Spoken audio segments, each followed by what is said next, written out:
이번에는 그 카드 회사가 이의 신청을 했습니다. 법률사무소에 결제를 했다라고 하고서 법원에 이의 신청을 한 거예요. 그런데 최근에 전세 사기가 문제가 되면서 전세 사기 피해자의 경우에는 조금 이런 기회를 노려보셔도 좋을 것 같아요. 2025년도 최저 생계비가 확정이 됐어요. 1인 가구 같은 경우에는 역대 최대로 증가를 해서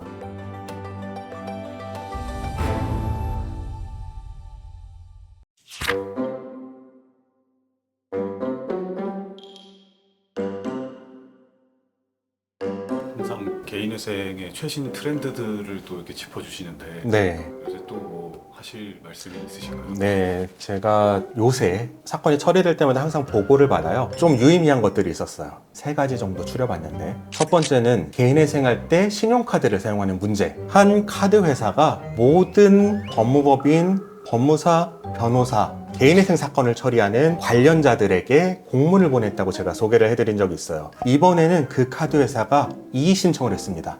그 이의 신청 금액도 참 우스워요. 11만 원. 11만 원을 법률사무소에 결제를 했다라고 하고서 법원에 이의 신청을 한 거예요. 다행히도 저희 사무실에 결제한 건 아니고 이분은 다른 사무실에 사건을 맡겼다가 저희로 변경을 하신 분인데 아마 부채증명서 발급 비용 정도를 결제를 하셨나 봐요. 이유가 참 우스워요. 채무자는 개인회생을 신청하기 위한 법무비용 결제로 심각한 채무 증가가 있었다. 11만 원인데 생각 없이 그냥 쓴 것 같아요. 그리고 이렇게 개인회생 직전에 카드를 사용하면 사기죄로 처벌받는다는 판례가 있는데 굉장한 비도덕성이 의심된다 라는 이유로 이의 신청을 했어요. 결론부터 말씀드리자면은 이 이의 신청은 기각이 될 거예요. 이의 신청이 기각이 된다는 거는 이 이의 신청에 영향을 받지 않고 개인회생 인가 결정이 내려질 텐데, 우리로서 유의미한 거는 이들이 이의 신청을 했다는 거죠. 적극적으로 대응하기 시작했다. 굉장히 예민하다는 거네요. 굉장히 예민한 것 같아요. 많이 문제가 되나 봐요. 내부적으로. 이렇게 카드 사용을 얘기하면은 아마 제일 두려워하는 건 형사고소일 거예요. 그런데 이분처럼 형사고소까지 안 들어오는 이유도 분명히 있어요. 이 신청은 문서 하나만 내면 돼요. 그런데 형사고소를 하려면은 직원 한 명이 경찰서에 가서 진술을 해야 돼요. 직원 한 명이 하루 일과를 날리게 되겠죠. 그리고 변호사 비용이 쓰일 수도 있어요. 그런데 거기서 무혐의를 받았다.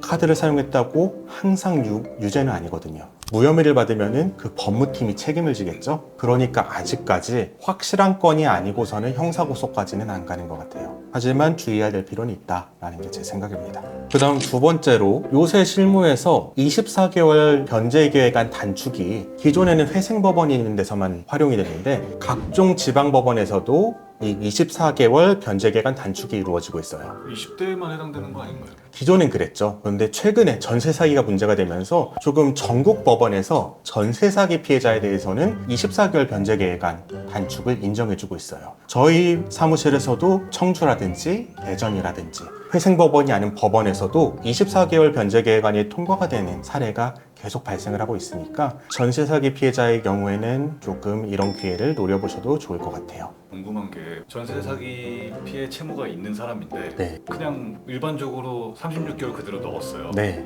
그럼 그대로 법원에 36개월 그냥 진행하는 건가요? 만약에 그 내용에 진술서라도 전세 사기 피해자라는 내용이 있으면 친절한 회생위원은 알려줘요. 이 사람 전세 사기 피해자냐? 그러면은 24개월 단축된 변제기간을 제출해 보시라 라고 얘기해 줄 거예요. 왜냐하면은 청년층 같은 경우에 그렇게 알려주거든요. 그런데 좀 불친절하거나 회생위원도 그거를 놓쳤다, 아니면은 아예 진술서에 그런 내용이 없었다면은 36개월로 받게 되겠죠. 민감하게 다 알고 있어야겠네요. 네, 그 변제기간이 단축되는 거는 저도 꼼꼼하게 상담 일지를 확인을 해서 그런 것들이 있는지 확인을 해요. 그런 거는 있어요. 전세 사기 피해자다, 청년이다 그래서 항상 24개월이 되는 건 아니고 몇 가지 제한이 있기 때문에 그 부분은 사무실에서 반드시 확인을 해봐야겠죠. 지금은 전세 사기 피해자에 대해서만 이렇지만 서울이나 수원, 부산회생법원에서 진행하는 청년들, 아니면은 3자녀 이상 가지고 있는 다자녀가 같은 경우에는 24개월 변제기간으로 많이들 통과를 받고 있거든요. 이건 역시 다른 지방법원에서 안 할 이유가 전혀 없는데 오히려 지방법원이 청년이 더 적잖아요. 이들에게 더 많은 혜택을 줘야 되는데 안 되고 있는 거는 빨리 해결됐으면 하는 바람이 있어요. 마지막으로 2025년도 최저생계비가 확정이 됐어요. 1인 가구 같은 경우에는 역대 최대로 증가를 해서 거의 10만 5천 원이 늘어서 143만 5천 원을 인정을 받게 됐고, 2인 가구 같은 경우에는 올해 221만 원 정도에서 내년도에는 236만 원 정도로 굉장히 큰 폭으로 늘어난 최저생계비를 인정받을 수가 있게 됐습니다. 이런 게 근데 전부 다 물가 상승률을 반영을 하고 있다고 봐야 될까요? 네, 물가 상승률도 반영을 하고 최저임금도 반영을 할 거고요. 그런 게 있었잖아요. 예전에 최저임금이 2017년도, 18년도 이때 거의 10% 이상 늘어난 때도 있었고 10% 가까이 8% 늘어난 때도 있었어요. 그렇게 막 굉장히 가파르게 상승을 했는데, 그 반면에 이 중위소득, 최저생계비의 기준이 되는 중위소득은 2%, 3% 이렇게 적게 올랐어요. 그 간극이 그래서 지금 꽤 커요. 최저임금은 한 10년 전에 비해서 2배 가까이 올랐는데 최저생계비는 그때보다 2배 가까이 오르지 않았거든요. 그 간극이 점점 메워져 가는 추세로 보이고요. 아무래도 최저임금과 비교를 했을 때는 아직도 넉넉하지는 않을 거다라는 게 제 생각입니다.